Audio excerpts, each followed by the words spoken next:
warahmatullahi wabarakatuh. Saya Endah Dwi Nugraheni, jurusan Ekonomi Syariah, Fakultas Ekonomi dan Bisnis Islam, akan menjelaskan mengenai skema zakat. Berikut adalah skema zakat. Zakat memiliki pengertian yaitu harta tertentu yang dikeluarkan apabila telah mencapai syarat sesuai aturan agama, dikeluarkan kepada 8 asnaf penerima zakat. Zakat dibagi menjadi dua, yaitu zakat fitrah dan zakat mal. Zakat fitrah adalah zakat yang diwajibkan atas diri setiap individu, baik laki-laki maupun perempuan muslim yang berkemampuan dan telah mencapai syarat yang telah ditetapkan. Sedangkan zakat mal adalah zakat harta yang dikeluarkan oleh individu atau lembaga dari harta atau penghasilan yang diperolehnya sesuai dengan syarat yang telah ditetapkan. Hitungan zakatnya yaitu 2,5% dikali jumlah harta yang tersimpan selama 1 tahun. Zakat mal memiliki beberapa jenis, tetapi dalam skema ini saya akan menjelaskan 5 jenis zakat mal. Yang pertama, zakat emas dan perak. Zakat emas dan perak adalah zakat yang wajib dikeluarkan oleh seorang muslim yang mempunyai emas dan perak. Nisab dari zakat emas dan perak yaitu 85 gram emas dan 595 gram perak. Yang kedua, zakat perdagangan. Zakat perdagangan adalah zakat yang dikeluarkan dari harta niaga. Sedangkan harta niaga adalah harta atau aset yang diperjualbelikan dengan maksud untuk memperoleh keuntungan.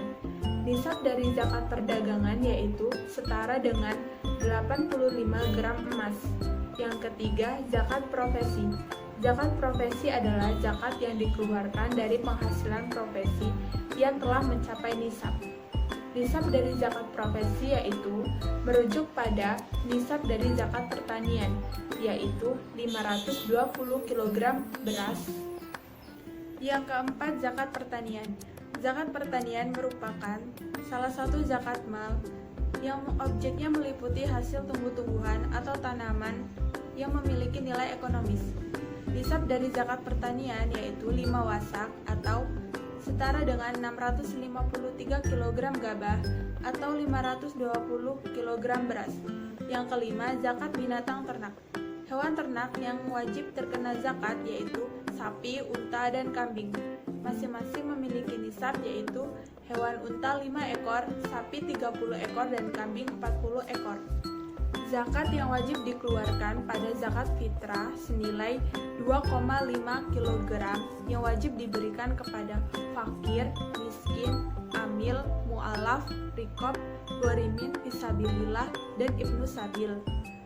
Pada zakat emas dan perak, perdagangan, serta profesi senilai 2,5%.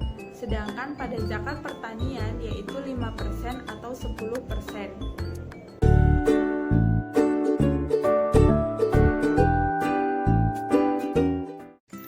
Pada zakat mal, masing-masing jenis zakat memiliki perhitungan tersendiri. Yang pertama, zakat emas dan perak. Emas yang dimiliki dikali harga emas dikali 2,5%. Untuk menghitung perak juga sama dengan cara menghitung emas. Yang kedua, zakat perdagangan 2,5% dikali aset lancar dikurang hutang jangka pendek. Yang ketiga, zakat profesi ada 2 cara. Yang pertama, zakat dihitung dari penghasilan keseluruhan tanpa dikurangi kebutuhan seperti sandang, pangan, dan papan, yaitu jumlah pendapatan bruto dikali 2,5%. Cara yang kedua, zakat dihitung dari penghasilan setelah dikurangi kebutuhan pokok, yaitu penghasilan keseluruhan dikurangi pengeluaran pokok dikali 2,5%. Keempat, untuk zakat pertanian, bila menggunakan irigasi kadarnya 5%, dan apabila menggunakan pengairan alami kadarnya 10%. Untuk zakat binatang ternak, perhitungannya yaitu apabila hewan sapi, jumlah sapi yang 30-39 ekor, maka yang harus dikeluarkan yaitu 1 ekor sapi tabi atau tabiah 40-59 ekor, 1 ekor sapi musina, 60 ekor, 2 ekor sapi tabi atau tabiah, 70 ekor, 1 ekor sapi tabi dan 1 ekor sapi musina, 80 ekor, 2 ekor sapi musina, 90 ekor, 3 ekor sapi tabi dan 1 ekor sapi musina. Untuk kambing, jumlah kambing 40 ekor, maka jumlah zakat yang dikeluarkan 1 ekor kambing. 120 ekor, 2 ekor kambing. 201 sampai 300 ekor, 3 ekor kambing. Lebih dari 300 ekor, maka per 1 ekor ada penambahan 1 ekor zakat.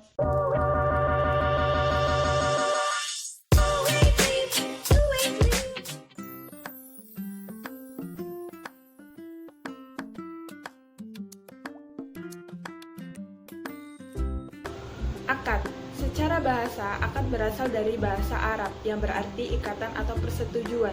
Sedangkan menurut istilah, akad adalah transaksi atau kesepakatan antara seseorang yang menyerahkan dengan orang lain yang menerima untuk melaksanakan suatu perbuatan. Rukun akad ada 3. Yang pertama, akid atau orang yang berakad, seperti penjual dan pembeli. Akid adalah pihak yang melakukan transaksi. Yang kedua, ma'qud alai atau suatu yang diakadkan, baik berupa harga atau yang dihargakan. Yang ketiga, ijab qabul adalah ungkapan yang menunjukkan kerelaan atau kesepakatan dua pihak yang melakukan kontrak atau akad. Syarat akad ada 4. Yang pertama, syarat terjadinya akad dibagi menjadi 2. Yang pertama secara umum, di mana syarat-syarat yang harus ada pada setiap akad. Yang kedua, secara khusus, di mana syarat yang ada pada setiap bagian akad tidak disyaratkan pada akad lainnya. Yang kedua, syarat sah akad, segala sesuatu yang disyaratkan secara sara untuk menjamin dampak keabsahan akad. Yang ketiga, syarat pelaksanaan akad dibagi menjadi 2, yaitu kepemilikan dan kekuasaan. Yang keempat, syarat kepastian hukum atau luzum, di mana dasar dalam akad adalah kepastian. Akad dibagi menjadi 2, yaitu akad tabaru dan akad tijaroh. Akad tabaru adalah segala macam perjanjian yang menyangkut non-profit transaksi. Transaksi ini pada hakikatnya bukan transaksi bisnis untuk mencari keuntungan komersial. Yang termasuk dalam akad tabaru yaitu yang pertama, qard, kedua rahan, ketiga hawalah, 4 kafalah, 5 wadi'ah, dan 6 wakalah. Akad tijaroh adalah segala macam perjanjian yang menyangkut for profit transaction. Akad ini dilakukan untuk mencari keuntungan karena itu bersifat komersial. Akad tijaroh dibagi menjadi 2. Yang pertama, memiliki kepastian keuntungan, yaitu kedua belah pihak saling mempertukarkan asetnya. Karena itu objek pertukarannya baik barang atau jasa pun harus ditetapkan di awal akad dengan pasti baik jumlah, mutu, kualitas, harga, dan waktu penyerahan. Yang termasuk dalam akad ini yaitu pertama murabahah, kedua salam, ketiga istisna, 4 ijaroh, dan 5 ijaroh muntahiyah bitamlik. Yang kedua, tidak memiliki kepastian keuntungan, yaitu pihak-pihak yang bertransaksi saling mencampurkan asetnya menjadi satu kesatuan dan menanggung resiko bersama-sama untuk mendapatkan keuntungan. Yang termasuk dalam akad ini yaitu yang pertama musyarakah, yang kedua mudharabah.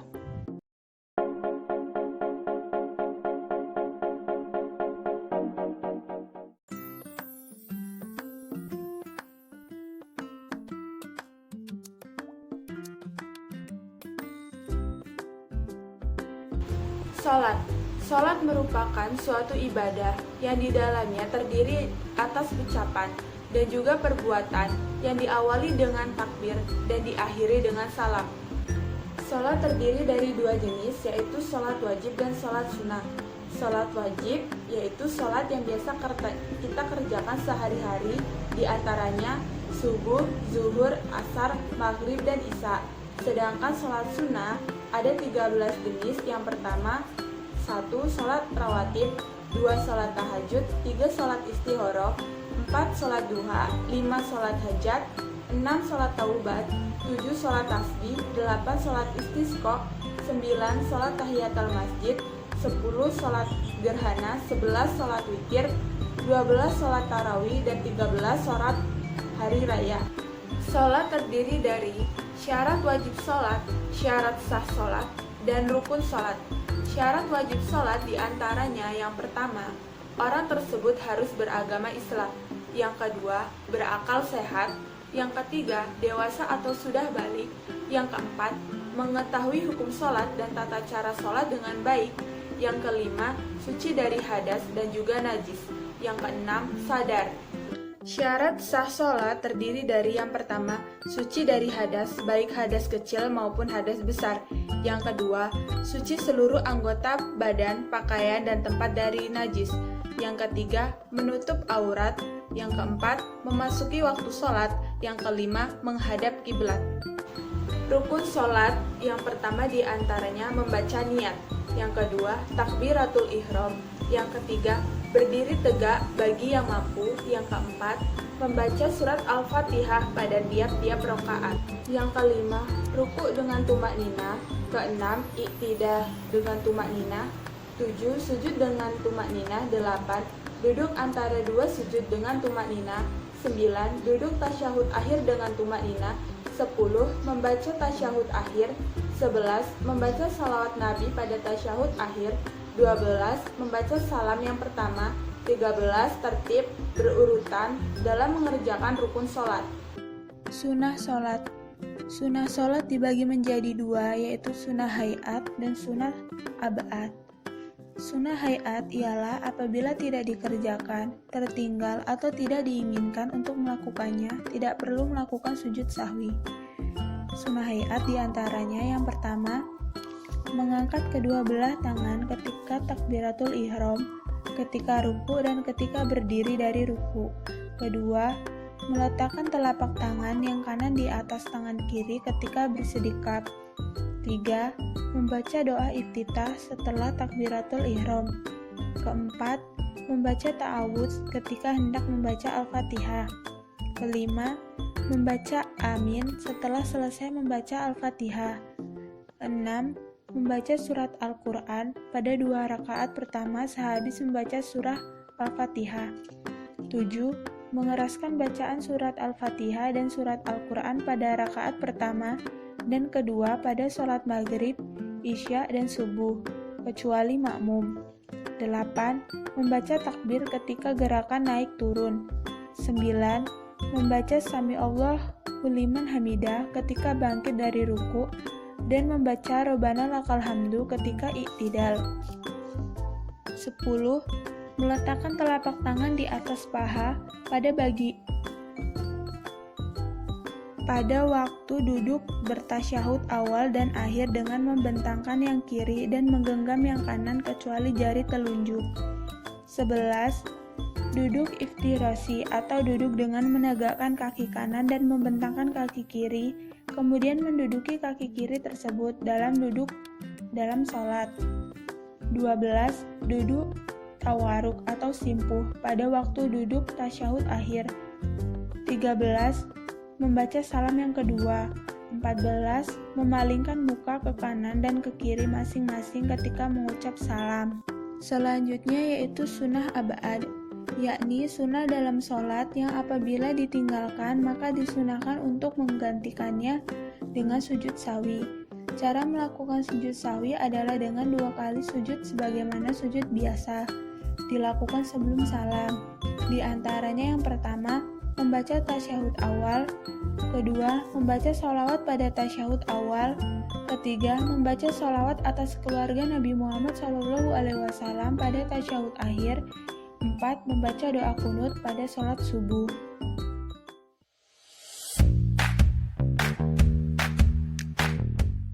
A'udzu billahi minasyaitonir rajim. Bismillahirrahmanirrahim.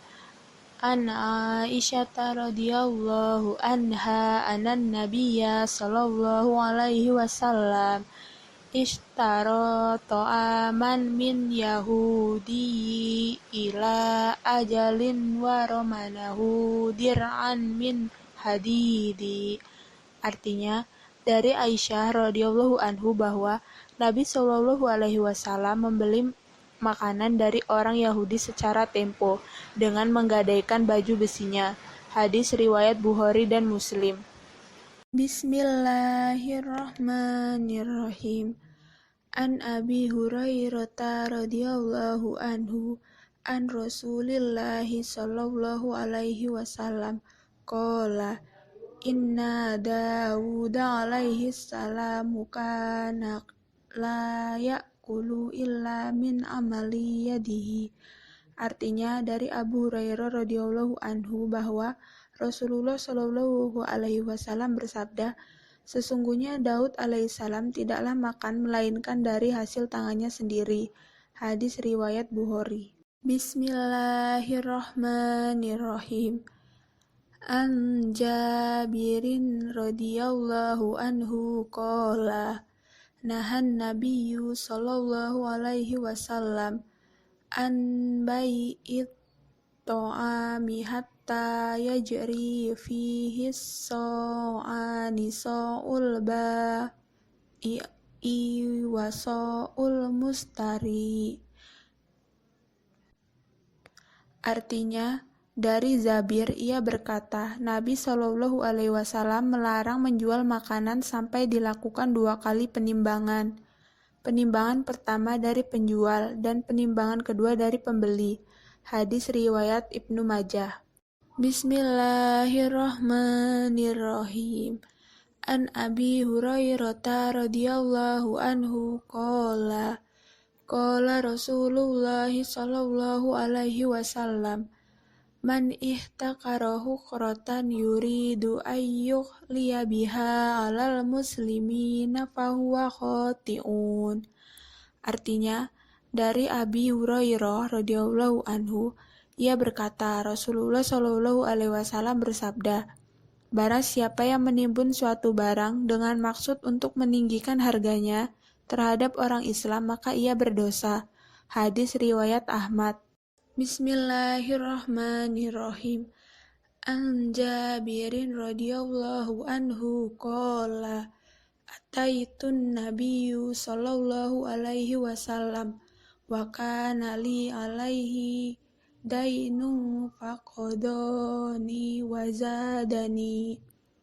Artinya, dari Zabir radhiyallahu anhu, ia berkata, aku mendatangi Nabi Shallallahu alaihi wasallam sementara beliau punya hutang kepadaku, lalu beliau melunasinya dan memberikan lebihan kepadaku. Hadis riwayat Bukhari dan Muslim. A'udzu billahi minasyaitonir rajim. Bismillahirrahmanirrahim. Ya ayyuhalladzina amanu la ta'kulu amwalakum bainakum bil batili illa an takuna tijaratan an taradim minkum wala taqtulu anfusakum innallaha kana bikum rahima. Artinya, hai orang-orang yang beriman, janganlah kamu saling memakan harta sesamamu dengan jalan yang batil, kecuali dengan jalan perniagaan yang berlaku dengan suka sama suka di antara kamu. Dan janganlah kamu membunuh dirimu, sesungguhnya Allah adalah Maha Penyayang kepadamu. Al-Baqarah ayat 29. Bismillahirrahmanirrahim. Ya ayyuhalladzina amanu la ta'kulur riba adha'afan mudha'afa wattaqullaha la'allakum tuflihun. Artinya, hai orang-orang yang beriman, janganlah kamu memakan riba dengan berlipat ganda, dan bertakwalah kamu kepada Allah supaya kamu mendapat keberuntungan. Al-Imran ayat 130. Ayat ini juga menjelaskan tentang larangan terhadap riba, bahwa sesungguhnya riba sangat dilarang dalam hukum Islam. Bismillahirrahmanirrahim. فَإِذَا قُضِيَتِ الصَّلَوَاتُ فَانتَشِرُوا فِي الْأَرْضِ وَابْتَغُوا من فضل الله واذكروا الله كثيرا لعلكم تفلحون. Artinya, apabila telah ditunaikan sholat, maka bertebaranlah kamu di muka bumi, dan carilah karunia Allah, dan ingatlah Allah banyak-banyak supaya kamu beruntung. Al-Jumu'ah ayat 10. Ayat di atas menunjukkan bahwa manusia diperintahkan Allah untuk mencari karunia Allah di bumi. Rezeki tersebut tentu tidak akan datang kepada kita andai kita tidak berikhtiar. Allah sudah menetapkan sunatullah untuk manusia mendapat rezeki. Tinggal manusia mengoptimalkan dan mengaturnya dengan baik atau tidak. Bismillahirrahmanirrahim. Walladzina idza anfaqu lam yusrifu wa lam yaqturu wa kana baina dzalika qawama. Artinya, dan orang-orang yang apabila membelanjakan harta, mereka tidak berlebihan dan tidak pula kikir, dan adalah pembelanjaan itu di tengah-tengah antara yang demikian. Al-Furqan ayat 67. Ayat di atas menjelaskan bahwa aktivitas ekonomi atau perniagaan memang dihalalkan oleh Allah. Akan tetapi, proses membelanjakan harta tentu saja tidak boleh berlebihan atau tidak boleh juga kikir. Artinya, manusia wajib memenuhi kebutuhan hidupnya dan hal tersebut tentu saja membutuhkan harta. Akan tetapi, jika manusia bersikap kikir atau pelit, tentu kebutuhan tersebut akan sulit dipenuhi dan berakibat negatif pada hidup manusia. Bismillahirrahmanirrahim. Wa ma ataitum mir ribal liyarbuwa fi amwalin nasi fala yarbu indallah. Wa ma ataitum min zakawati turiduna wajhallahi fa ulaika humul mudhaifun. Artinya, dan sesuatu riba atau tambahan yang kamu berikan agar dia bertambah pada harta manusia, maka riba itu tidak menambah pada sisi Allah. Dan apa yang kamu berikan berupa zakat yang kamu maksudkan untuk mencapai keridhaan Allah, maka yang berbuat demikian itulah orang-orang yang melipat gandakan pahalanya. Ar-Rum ayat 39.